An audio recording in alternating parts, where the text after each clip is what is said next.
ঢালিউডের সিনেমাগুলোতে নতুন এক ট্রেন্ড শুরু হয়েছে।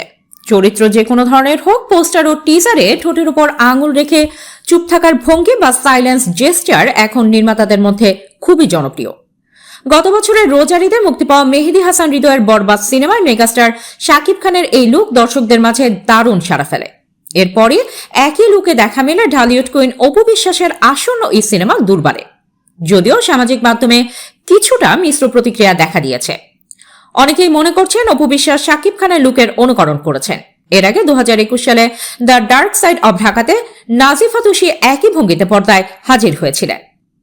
এবার রায়হান রাফির নতুন সিনেমা প্রেসার কুকারের টিজারে আবারও তাকে দেখা গেছে। ভক্তদের মধ্যে কোন লুকটি বেশি আকর্ষণীয় তা নিয়ে বিতর্কও শুরু হয়েছে। শুধু শাকিব, অপু ও তুষিই নয়, নতুন ট্রেন্ডের ঝড় তুলেছেন মেহজাবিন চৌধুরীও।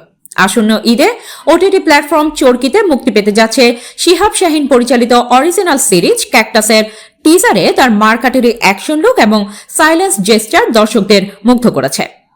নেটিজেনরা এই লুকের কোলাজ তৈরি করে সামাজিক মাধ্যমে চ্যালেঞ্জ ছুড়ে দিয়েছেন। বিশ্লেষকরা বলছেন এই ট্রেন্ড ঢালিউডে এক ধরনের ভাইরাল প্রভাব ফেলছে। তবে দর্শকদের প্রশংসায় মেহজাবিন চৌধুরীর লুকই এখন সবচেয়ে এগিয়ে।